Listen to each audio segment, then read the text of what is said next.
नमस्कार दोस्तों, आप सभी का स्वागत है हमारे चैनल क्विक सपोर्ट पर एक बार फिर से। तो लेकर आ गए हैं invisible bio nuclear war the test of all superiority का 8वां भाग। तो आइए शुरू करते हैं। हेलो, मैं हूँ सुमिता धीमान। तो अब हम बात करेंगे ध्वनि शक्ति यानी कि साउंड पावर की। हम सभी ध्वनि शक्ति यानी कि साउंड पावर से वाकिफ है। The word power, the sound power, infra और अल्ट्रा साउंड पावर, ये सब ध्वनि के ही रूप है और बहुत ही बलशाली है। शब्दों में इतनी ताकत होती है कि वो रोते हुए इंसान को हंसा सकते हैं और हंसते हुए इंसान को रुला सकते हैं। शब्द एक अच्छे भले इंसान को ब्रेन हैमरेज और हार्ट अटैक भी दे सकते हैं और किसी मरते हुए इंसान को जीवन दान भी दे सकते हैं। इन शब्दों में इतनी ताकत होती है कि इंसान एक दूसरे को मारने पर उतारू हो जाते हैं। वहीं दूसरी ओर महात्मा बुद्ध जी और गुरु नानक देव जी के शब्दों में इतनी शक्ति थी कि उन्होंने बड़े बड़े डाकू और ठगों को सदाचारी इंसान बना दिया। इन शब्दों में इतनी ताकत होती है कि क्रमिक विकास में सबसे ऊपर दर्जा हासिल करने वाले इंसान के शरीर के ग्लैंडुलर सिस्टम यानी कि ग्रंथियों के सिस्टम को भी सक्रिय कर दे। मतलब कि शब्द क्रमिक विकास में सबसे ऊंचा स्थान रखने वाले इंसानी शरीर से इंसानी ग्लैंडुलर सिस्टम यानी कि ग्रंथियों के सिस्टम से भी ज्यादा ताकतवर है। कोई बेहद खुशी की, दुख की, भय की बात सुनने पर हमारा ग्लैंडुलर सिस्टम यानी कि ग्रंथियों वाला सिस्टम एक्टिवेट हो जाता है। एड्रिनल ग्लैंड को एक्टिवेट होना ही पड़ता है। मतलब कि हमारा शरीर ओवर रिएक्ट करना शुरू कर देता है। सामान्य परिस्थितियों में इंसान रह ही नहीं पाता क्योंकि सुने गए शब्दों को हमारा शरीर सामान्य परिस्थिति में बर्दाश्त नहीं कर पाता। इन सबसे हमारा रेस्पिरेशन रेट चेंज होता है। दिल की खून पंप करने की गति पर असर पड़ता है। हमारे पाचन तंत्र और मेटाबॉलिज्म में चेंजेस आती है। शब्दों की वजह से हमारे शरीर में बहुत से बदलाव होते हैं। कोई ऐसा ऑर्गन और ऑर्गन सिस्टम नहीं जिस पर शब्दों का असर न हो। कोई भी इससे शब्दों की ताकत को समझ सकता है। ये सब शब्दों की ताकत का ही चमत्कार है। इन शब्दों का घर कहाँ है, ये कहाँ से पैदा होते हैं? तो शब्द हमारे दिमाग से पैदा होते हैं। हमारा respiration rate, heart pump rate, भूख लगना कहाँ से कंट्रोल होता है? दिमाग से। अगर ये शब्द साउंड हमारे दिमाग को नियंत्रित कर सकती है, हमें गम से खुशी और खुशी से गम में ला सकती है, तो हम शब्दों को क्यों नियंत्रित नहीं कर सकते? किसी भी दूसरे जानवर की तुलना में हम सबसे ज्यादा तरह तरह की आवाजें निकाल सकते हैं। एक शेर की दहाड़ अच्छे भले इंसान की हालत पतली कर देती है। वैसे शेर की आवाज तो बहुत दूर की बात है। इंसान तो कुत्ते के भौंकने से ही डर जाता है। वो कुत्ता जिसे इंसान कुछ नहीं समझता। मात्र कुत्ता बिना विकसित हाथ पांव के, विकसित दिमाग के, मजबूत शरीर के भौंककर ही सबसे विकसित प्राणी इंसान की बस करा देता है। अगर हम दूसरे जानवरों की आवाजों से डर जाते हैं तो हमारी आवाज क्यों किसी जानवर को डराने के काम में नहीं आती? अब बताइए, यहाँ पर कौन ज्यादा श्रेष्ठ है? हमें ऐसे डिजाइन किया गया है कि हम हर क्षण, अवसर पर, बहुत छोटी छोटी बातों पर अपने से बहुत कम विकसित प्राणियों से मात खा रहे हैं। पर हमें ऐसे ही एहसास करवाया जाता है कि हम ही सर्वश्रेष्ठ हैं। ये जानवर बेचारे बोल नहीं पाते, वरना बता देते कि कौन ज्यादा श्रेष्ठ है। पर वो मन ही मन हर पहलू पर इंसान को हराकर हंसते तो जरूर होंगे।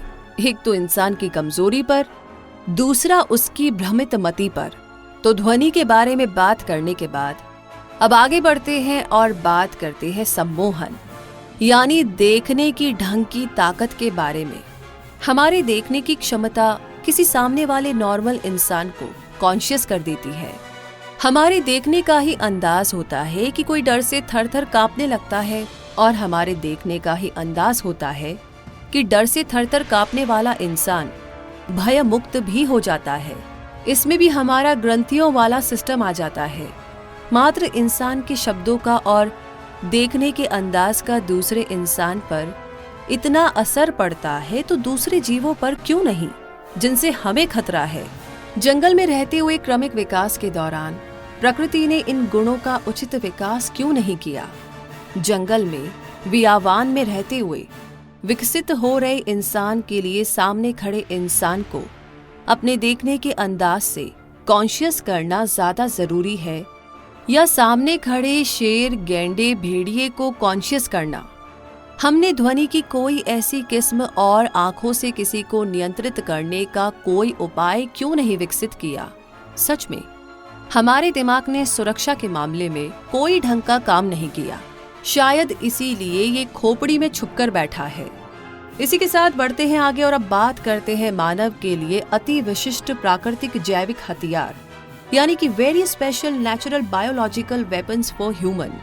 जैसे मैंने शारीरिक स्तर पर बताया कि क्रमिक विकास ने हर प्राणी को कोई न कोई प्राकृतिक जैविक हथियार दिया है, बस हम इंसानों को ही कोई प्राकृतिक जैविक हथियार नहीं दिया है।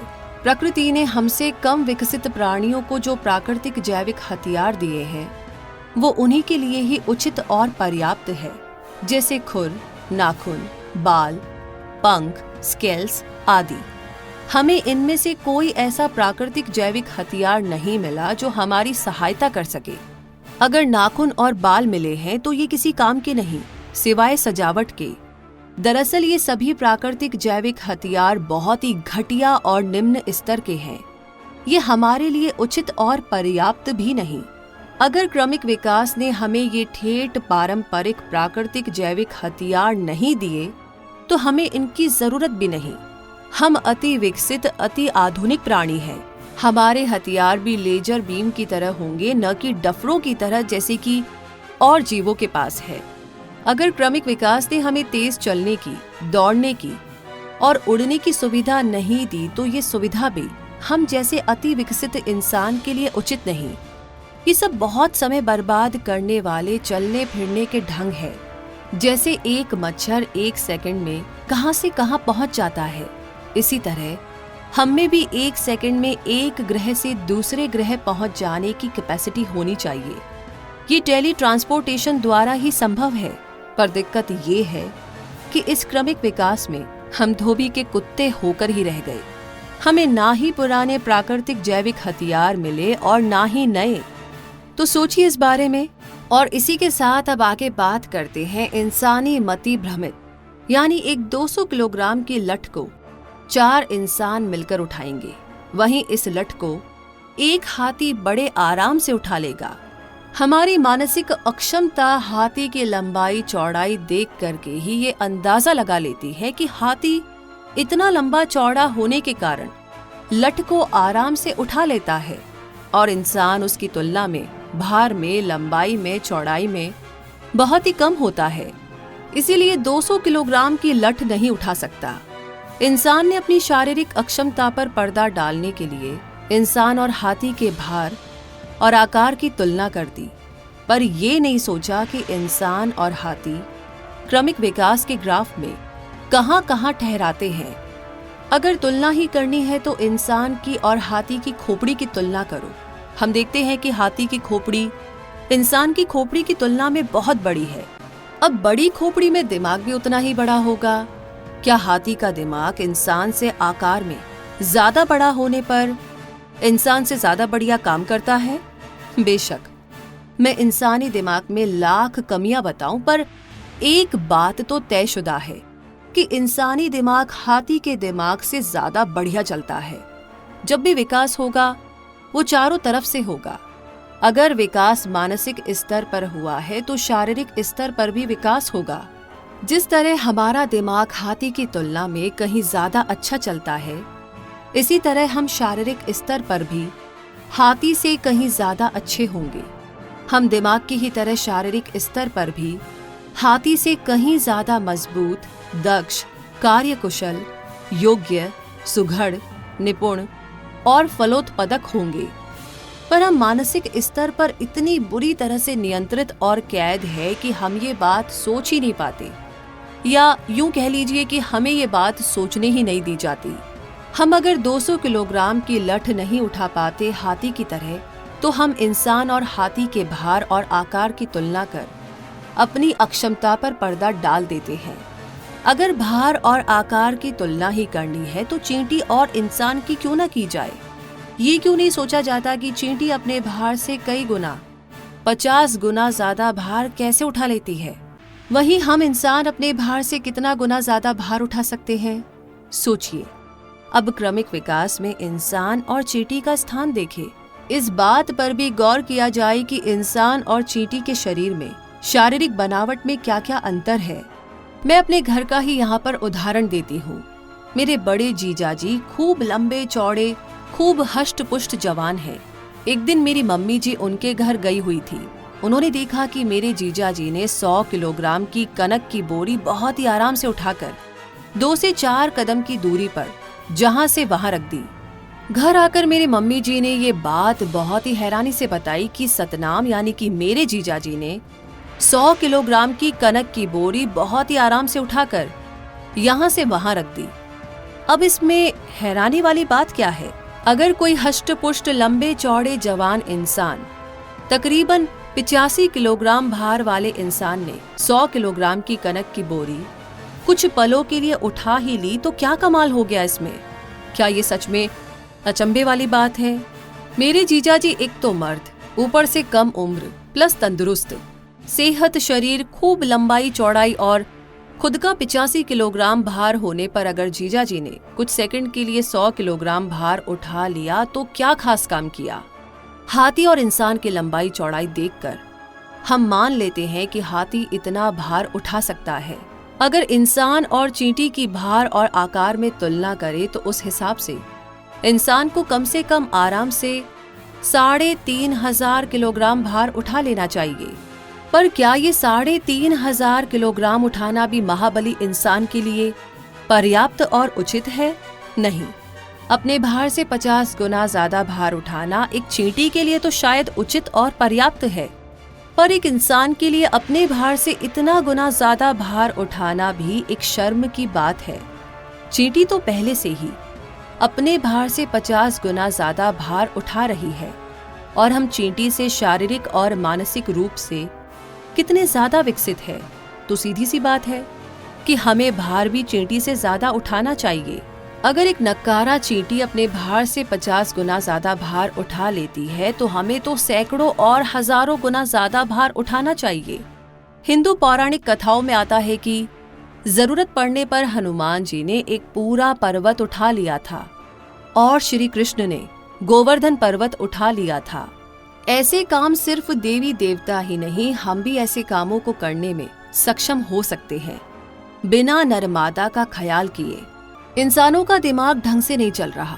इंसान का बोध इतना ही है कि वो जानवरों की ही तरह अपना और अपने परिवार का पालन पोषण कर सके, अपनी जाति को आगे बढ़ा सके और शारीरिक और मानसिक स्तर पर अपनी कमियों पर पर्दा डाल सके। हमारा बोध हरगिज भी शारीरिक, मानसिक और यौन स्तर पर प्रगतिशील, रचनात्मक और मुख्तलिफ सोच नहीं रखता। हमारा बोध शारीरिक, मानसिक और यौन स्तर पर हमारी कमियों को ढूंढ उन्हें दूर करने की बजाय हर बार रफू करके पर्दा डाल देता है। अगर इंसान फला काम या फला क्षेत्र में ठीक नहीं है तो इसकी फला वजह है, पर इंसान इस बात की तरफ ध्यान ही नहीं देता कि आखिर क्यों उससे कहीं ज्यादा कम विकसित प्राणी कितनी दक्षता से, कितने अच्छे ढंग से वही काम किए जा रहे हैं। तो चलिए इस जर्नी में थोड़ा और आगे बढ़ते हैं और अब अगली लाइन पर गौर फरमाते हैं। अभ्यास आदमी को परिपूर्ण बनाता है। Practice makes a man perfect. तो यहाँ पर 2 लड़कों की बात करते हैं। दोनों लड़के एक ही उम्र के, एक से ही कद काठी के, दुबले पतले हैं। इनमें से एक लड़का हर रोज जिम जाना शुरू कर देता है। कुछ महीनों बाद वो दूसरे लड़के से ज्यादा मजबूत और ज्यादा मस्कुलर लुक का हो जाता है, क्योंकि उसने जिम जाना शुरू कर दिया। पर क्या हमारा ये लॉजिक तर्क उचित है? इंसानी शरीर तो पहले से ही करोड़ों सालों के संशोधन और विकास के बाद वजूद में आया है। इंसान तो पहले से ही प्राकृतिक रूप से बढ़िया बनाए गए हैं। कुछ महीनों की एक्सरसाइज लड़कों का कुछ मॉडिफिकेशंस नहीं कर सकती और ना ही कुछ बिगाड़ सकती है। हमारे करोड़ों अरबों सालों के क्रमिक विकास और संशोधनों के समुद्र में कुछ महीनों की एक्सरसाइज की चंद बूंदों से कोई फर्क नहीं पड़ने वाला। सोचने की बात यह है कि प्रकृति की क्रमिक विकास की और भगवान जी की करोड़ों सालों की मेहनत लड़कों की चंद महीनों और सालों के आगे कम पड़ गई। जो काम प्रकृति क्रमिक विकास करोड़ों अरबों सालों में नहीं कर पाई, वही काम लड़के थोड़े से समय में ही कर लेते हैं। कमाल है, लड़के तो भगवान जी को भी पीछे कर देते हैं। आखिर क्यों लड़कों को मस्कुलर लुक के लिए एक्सरसाइज करनी पड़ती है? क्या लड़कियां अपने फेमिनिन लुक के लिए कोई एक्सरसाइज या एफर्ट करती है? क्या लड़कियां अपनी किशोरावस्था यौवनावस्था में रेती लेकर फेमिनिन लुक हासिल करती है? नहीं, फेमिनिन कर्व हासिल करने के लिए लड़कियां कुछ नहीं करती। सीखना और अभ्यास कर करके परफेक्ट बनना, ये हमारे समाज में प्रचलित आलतू फालतू बिना सिर पैर की भ्रांतियां, अंधविश्वास और भेड़ चाल है। मछलियां जो पैदा होते ही तैरने लग जाती है, वो बेचारियां अभ्यास करने कौन से व्यायामशाला जाती है। हम हर चीज में, हर पहलू में जन्मजात ही निपुण होंगे। हमारी मानसिक और शारीरिक गति किसी भी कंप्यूटर से तेज और बिजली की गति से भी ज्यादा होगी। इसी के साथ अब आगे बात करते हैं रिफ्लेक्स एक्शन के बारे में। किसी भी प्राणी के रिफ्लेक्स एक्शन को बिजली की गति से भी तेज होना चाहिए। रिफ्लेक्स एक्शन किसी भी प्राणी की जान बचाने के लिए और सुरक्षित रखने के लिए अति जरूरी है। नॉर्मल सिचुएशन में तो दिमाग ही सारे काम करता है, निर्देश देता है और फैसले लेता है। इंसानों की गति फिजिकल और मेंटल लेवल पर इतनी तेज हो गई है कि कभी कभी दिमाग के काम करने की गति भी कम लगती है।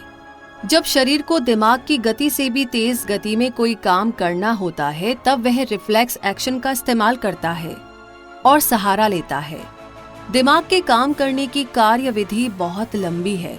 पहले आंखें कुछ देखती है या हमारे संवेदी अंग जो कुछ भी महसूस करते हैं, वो सब इंफॉर्मेशन सेंसरी नर्व्स के द्वारा दिमाग को भेजी जाती है। दिमाग उस मिली जानकारी को एनालाइज करके सिचुएशन को समझता है, फिर उसके बाद शरीर को किसी काम के लिए निर्देश देता है। बेशक ये सब काम नैनो सेकंड में हो जाता है, पर कभी कभी किसी क्रिटिकल सिचुएशन में ये समय भी बहुत ज्यादा लगता है। शरीर इससे भी कम समय में रिएक्ट करके अपनी जान बचाना चाहता है। तब इस क्रिटिकल सिचुएशन में वह रिफ्लेक्स एक्शन का सहारा लेता है। रिफ्लेक्स एक्शन में स्पाइनल कॉर्ड ही झट से इस फैसले को लेती है और प्राणी को किसी भी खतरनाक स्थिति से बचा लेती है। हम अक्सर पक्षियों के झुंड को एक साथ उड़ते देखते हैं। वो एक दिशा में उड़ते उड़ते एकदम से अपनी दिशा बदल लेते हैं। सब पक्षी एकदम से अपनी दिशा बदलते हैं और वो सब अपनी दिशा बदलने से पहले कोई फोन कॉल या मेल एक दूसरे को नहीं करते कि हम अपनी दिशा बदलने लगे हैं। फिर भी उनके एक्सीडेंट्स नहीं होते। क्यों? इसी रिफ्लेक्स एक्शन के कारण ही उनका रिफ्लेक्स एक्शन कोई भी क्षण गवाए बिना पक्षी को सही दिशा की तरफ मुड़ने का निर्देश दे देता है। यही मैकेनिज्म हर झुंड में उड़ रहे, तैर रहे और दौड़ रहे प्राणी पर लागू होती है। पर हमारा रिफ्लेक्स एक्शन चलते समय, ड्राइविंग के वक्त और किसी भी ज्यादा बड़ी प्रॉब्लम के वक्त कोई काम ही नहीं करता। यही वजह है कि इतने सारे ट्रैफिक रूल्स होने के बाद भी, आंखें, दिमाग, कान होने के बाद भी इस दुनिया में हर वक्त कहीं ना कोई दुर्घटना होती ही रहती है। जबकि दूसरे पक्षी, मछलियां और जानवर टोटली अनपढ़ होने के बावजूद, कोई ट्रैफिक रूल ना होने के बावजूद, इंसानों की तरह ज्यादा विकसित दिमाग ना होने के बावजूद भी, अपनी पूरी गति पर होने के बावजूद भी किसी दुर्घटना का शिकार नहीं होते। अब इस रिफ्लेक्स एक्शन के मामले में कौन श्रेष्ठ है, हम इंसान या ये अदने अदने से हमसे कम विकसित प्राणी? ऐसे ही मक्खी और मच्छर है। बेशक हम उन्हें पीछे से मारने की कोशिश करें, पर हम कभी भी उन्हें नहीं मार पाते, क्योंकि उनका रिफ्लेक्स एक्शन उन्हें उस खतरे के बारे में बता देता है और उस खतरे से बाहर आने के लिए तैयार कर देता है। क्या हम अपनी पीठ के पीछे के खतरे को भांप सकते हैं? सोचिएगा इस बारे में। तो दोस्तों, यहाँ पर मेंटल लेवल को पूरा करते हैं और अगले एपिसोड में हम जानेंगे सेक्सुअल लेवल 1 यानी कि यौन स्तर के बारे में। तब तक के लिए कमेंट बॉक्स में लिख करके जरूर बताइएगा कि आप किन किन बातों से सहमत हैं या नहीं हैं। इसी के साथ ऐसी जानकारियों के लिए हमारे चैनल को सब्सक्राइब करके बेल आइकन को प्रेस करना ना भूलें। धन्यवाद।